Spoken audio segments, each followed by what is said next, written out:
houve muitas promessas e não realizáveis dentro dos 100 dias da governação do presidente Daniel Chapo. Sim. 2. Ele encontrou 1 trilhão de milhões de meticais como déficit, sem uma justificação clara. O que significa que nós temos um Estado na bancarrota. Estas grandes realizações, de onde vem o dinheiro? E é exatamente isto que eu estava a dizer. Se realizou, aonde é que foi buscar o dinheiro? Se foi buscar o dinheiro fora do país, quem autorizou? O presidente da República a contrair essas dívidas, porque em sede da Assembleia da República não houve nenhuma comunicação. E sempre que o governo vá ao estrangeiro, aos parceiros bilaterais, todos nós ficamos a saber o que é que o governo vai negociar. O que é que o governo expecta trazer para o país. E todos nós ficamos, porque no final do dia, quem paga essas dívidas somos nós. Então, como contribuintes, gostaríamos de saber de onde que se foi buscar o dinheiro se o tesouro está vazio. E eu quero concordar com o que disse o doutor Sozinho. O que ele colocou como realizações eram as expectativas do governo. O dinheiro não está nos distritos. Os professores continuam a reclamar. Os médicos continuam a reclamar. Os polícias continuam a reclamar. Estamos a falar de setores vitais. Estamos a falar de setores principais para a gestão de políticas sociais e econômicas. A minha questão continuaria a mesma, de que como fazer omeletes sem ovos, não é? Porque de dentro do governo ficamos a saber que foi encontrado uma dívida de mais de 1 trilhão de meticais no Tesouro do Estado. Não tivesse havido esta situação, eu até porque estaria a aplaudir de pé. Não sabendo de que forma e com que dinheiro estas realizações foram feitas, então encontro aqui o meu grande cepticismo. Agora, o diálogo político, na verdade, está a fluir. Já sabemos quantas pessoas irão acomodar esta equipe técnica para o seguimento das políticas que nos trazem problemas de pleito em pleito. É um bom princípio. Os moçambicanos sentarem, falarem sobre a vida do Estado da nação moçambicana. É um bom princípio. Temos diferenças? Sim. Estamos desavindos? Sim. O que é que vamos fazer? Então, está aqui o beneplácito de dizermos que o Dr. Chapo é um visionário, porque a caminhar degladiados nós chegamos a um bom porto. Aí tiro o chapéu. Era difícil conversar com o engenheiro Venâncio Mondlane. Foi chamado para o pacote das conversações. Uma lição bem estudada, porque tendo todos aqueles sem Venâncio Mondlane, seria o mesmo que dizer nós queremos continuarmos desavindos. Então, concordo plenamente com o Dr. Sozinho nesse sentido. Mas, materialmente, quando nós dissermos que percorremos 100 quilômetros, queremos dizer que conseguimos satisfazer em 50% aquilo que é o desejo e vontade dos moçambicanos. Os jovens continuam como estavam antes.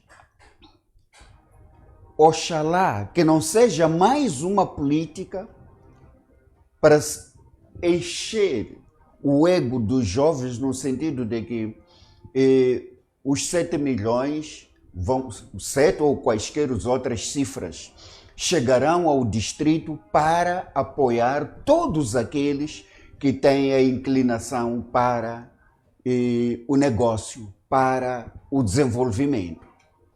Mas são intenções ainda. Falta materializar. Falta materializar. Então, para bonificar, eu quero ver 2 passos reais a serem cumpridos. E continuarmos a apoiar o esforço do governo. Sabes que sempre que venho para aqui e tenho estado a dizer que a nossa função não é chegarmos a apedrejarmos o governo. E se fomos nós que os elegemos, então devemos acarinhá-los. São nossos filhos, são nossos irmãos, são nossos primos, precisam do calor do povo moçambicano. Mas devem demonstrar que estão alinhados com as preocupações dos moçambicanos. Isso é fundamental. Uma das prioridades absolutas de qualquer tipo de governação seria a estabilidade social e política, porque a estabilidade social e política desemboca, obviamente, na estabilidade econômica. Foi o que aconteceu. Dentro desses 100 dias, tivemos a assinatura do protocolo político que viabiliza o diálogo nacional inclusivo. Depois fomos pressionando que era fundamental que o chefe do Estado sentasse com o antigo candidato presidencial, nesse caso o engenheiro Venâncio Mondlane, e aconteceu. Então, quer dizer, foram 2 fatores fundamentais que concorreram, obviamente, para a estabilidade social e política no país. E depois fomos ver, efetivamente, a questão da aprovação do Fundo de Desenvolvimento Econômico Local. Esperamos nós que dentro dos próximos dias esses fundos estejam, obviamente, já nos distritos, para permitir que os jovens que têm a veia empresarial possam apresentar, nesse caso os jovens possam apresentar propostas, portanto, de investimento credíveis, de tal forma que consigam, obviamente, adquirir este fundo para desenvolver atividade econômica que poderá, obviamente, culminar também com a redução da pobreza rural e urbana. Dentro desses 100 dias foi possível também observar, portanto, aquilo que tinha sido planificado, como, por exemplo, no setor da saúde, falava-se nesse caso de 500 cirurgias, e o governo conseguiu realizar 2.500 cirurgias neste período. Significa que realizou esta projeção acima do que tinha sido previsto. E também foi dentro desses 100 dias em que foram alocados os fundos de pagamento às horas extraordinárias, embora alguma parte dos professores e profissionais de saúde não recebeu, mas boa parte, portanto, receberam, e nós esperamos que também dentro dos próximos tempos este pagamento seja realizado em 100%, e só estou a elencar atividades que tinham sido planificadas para os 100 dias, porque esse é o objeto da nossa avaliação. A outra ação dentro desses 100 dias tem a ver também com aquilo que chamaríamos, ou seja, o governo tinha planificado, por exemplo, a distribuição do livro escolar em todo o território nacional. Conforme sabe, nos últimos anos não era possível termos o livro a tempo na escola, e o governo colocou isto como prioridade também, e foi portanto, realizado em 100%. Então, é minimamente isto que nos leva a fazer uma avaliação positiva, mas com isso não significa que é suficiente. Por isso gostaríamos de encorajar o Executivo para que possa trabalhar. Aliás, há um dado muito fundamental, me parece que será ainda no tema de debate, porque dentro dos 100 dias, Sua Excelência Presidente Daniel Chapo tinha planificado a aquisição de 3 aeronaves para Moçambique. E, infelizmente, temos na estrutura das empresas públicas, com destaque a LAM, indivíduos que não têm patriotismo, indivíduos que em princípio nem deveriam continuar a trabalhar nessa empresa. Já imaginou o que está a acontecer agora? A dificuldade de mobilidade dos moçambicanos, e não só dentro do país, decorrente de falta de transporte aéreo. E isso tinha sido planificado, e na minha opinião seria uma das grandes realizações se encontrássemos alguma honestidade por parte desses elementos da LAM, porque o país teria pelo menos mais 3 aeronaves para facilitar aquilo que é a capacidade de mobilidade dos moçambicanos, e não só.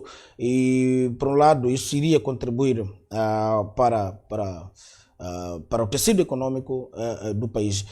Só para terminar, também aprovou-se um fundo que visa impulsionar o empresariado local. Então, os empresários, na verdade, conforme sabe, e fazia muito bem a menção de que no âmbito das manifestações muitas empresas fecharam, algumas provavelmente já nem têm capacidade de reabrir. Então é fundamental que o governo faça alguma injeção financeira para efetivamente impulsionar o desenvolvimento empresarial. Conforme sabe, de que boa parte dos moçambicanos que estava a trabalhar nessas empresas neste momento se encontra em casa, e com a injeção financeira que o Estado, obviamente, nesse caso o governo vai empreender, poderá ajudar e resgatar os postos de trabalho que foram perdidos, embora não serão todos, mas pelo menos se reduzir o índice de indivíduos que se encontram nessa altura desempregados, será naturalmente